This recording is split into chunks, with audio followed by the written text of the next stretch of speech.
Buffalo against Josh Allen and the Bills. Green Bay is currently a double-digit underdog for Sunday night's game against Buffalo. If that holds, it'll be the first time Aaron Rodgers is a double-digit underdog in his career. Marcus, are the Packers done if they lose to the Bills? I believe so, Molly. I think they are. And it's more about like how things are lining up on their side of the conference. If you look, I expect the Minnesota Vikings to win their division.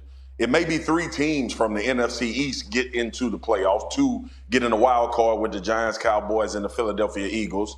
Obviously, we got the 49ers and the Seahawks and the Rams.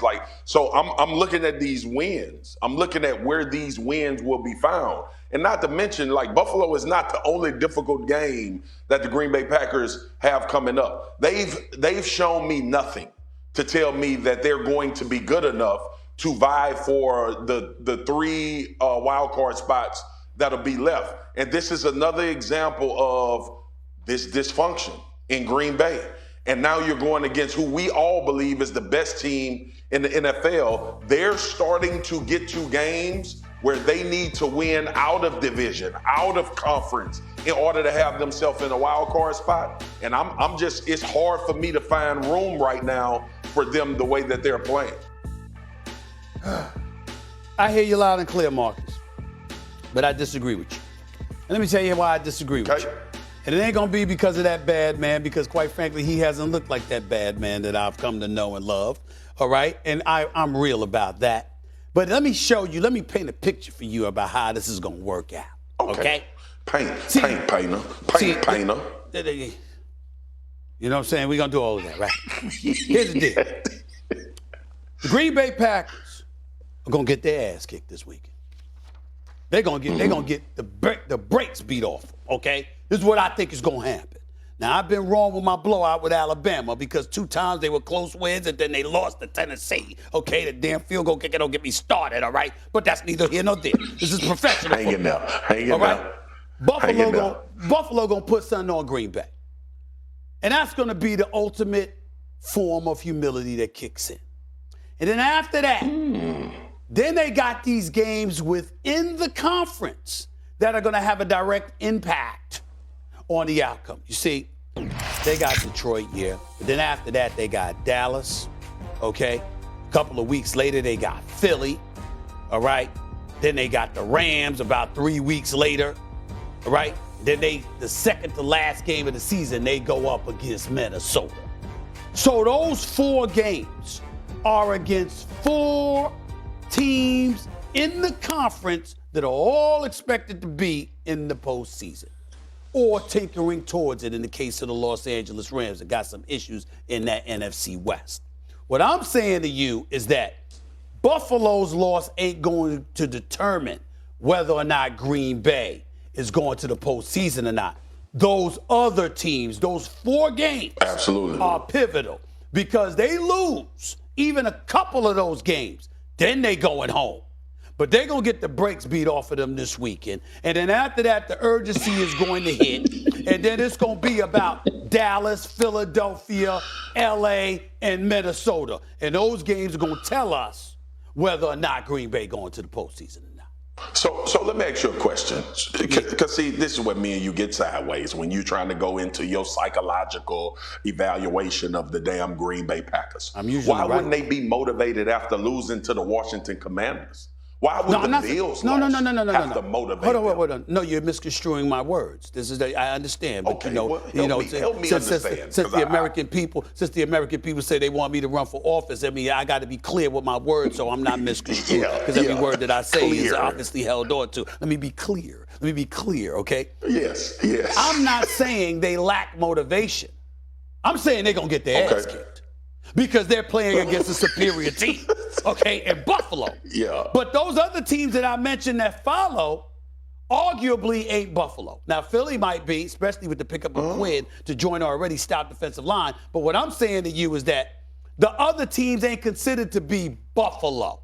Not as well balanced, just as potent offensively as they are defensively. That's not what the other teams possess. So those are winnable games. 3 of those 4 games to me, Dallas, L.A., obviously, Minnesota are winnable games. I think Philly going to give it to them, too. Is that game in Philly? Yeah, they in Philly at Lincoln Financial Field. Yeah. Or they going to pay a price that day, too. I'm just saying to you, those 4 games overall are pivotal. Let me ask you this. Who do you have Green Bay being better than them 4 teams you just mentioned? Probably the LA Rams. Stephen A., it's getting – look, man, tight. They're going to have a quick resurgence if they going to get into the playoffs, man.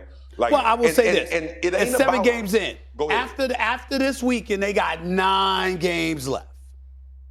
They gotta win. They gotta win 7. They gotta win 7 of the 9. Nothing about what they have done told us they gonna win 7 out of the last 9. I agree. I agree. And it's crazy. Like, even look, I get on you about Aaron Rodgers and how much you love Aaron Rodgers, but in all seriousness, I don't know if they're good enough, Stephen A. And that's the problem I'm having with the Green Bay Packers. From an offensive standpoint, we know what Aaron Rodgers is. If you ask anybody around the football, I don't know if this offense is even good enough. Even if Aaron Rodgers was playing at an elite level to beat the teams that they have to beat. Bro, 7 out of the next 9 games that they have to win based on after this weekend, based on what we've watched, it's almost like that's like winning the lottery based on what we've watched the Green Bay Packers do up until this point. So I get it and I understand it. But you know football, you've played football, and you've been around it all your life to know. 7 games in, we've seen teams nosedive. We've seen others. Is Minnesota real? We'll find out. Are the Rams ready to overcome the Super Bowl hangover? We'll find out. Is Philly? Yeah, you undefeated now, but what about when you finally lose the game? Whenever that occurs. What's it going to be like for you then? It remains to be seen. Dak matriculating himself back into the proceedings, overseeing the Dallas Cowboys offense. What's that going to look like, particularly with Philadelphia in front of you and the Giants? Is when he walks into that locker room, Todd Bowles being a coach in his first year where this thing was handed over to him after a tremendous amount of success with BA. Tom Brady took 11 days off of training camp. I don't know one head coach that likes that. He missed he went to Robert Kraft's wedding. I don't know one head coach. I've never played for one or heard of one that's okay. But because of Tom Brady's cachet, Todd Bowles has no control over that. He has to get in front of the podium and say, this was already planned. We know Tom Brady knows how to play football. We know he understands how to practice. Go ahead. That is not how you lead. Real quick, RC, go ahead. Yeah, I'm going to be quick. Because Marcus said everything that I think I wanted to say. But when you look at this team, the one thing about Bruce Arians, even if his approach wasn't an approach that was comfortable, was he held everybody accountable. And we would talk sometimes about how he would sit at the podium after the games and say things about Tom Brady's play that we'd never heard before publicly. And we'd always say, should Bruce Arians do this to Tom Brady? And then we watch Bruce Arians run on the field after a special teams player got a penalty for being undisciplined, and he slapped him in his head. And we were all pissed off about it because we were like, Bruce Arians shouldn't be putting his hands on people. But in his own way, Bruce Arians held an entire locker room accountable, much in the same way that Bill Belichick did it, even though their personalities were different. What we're seeing is the Tampa Bay Buccaneers needed that. Now, here's the second piece of that to speak to what Marcus spoke to.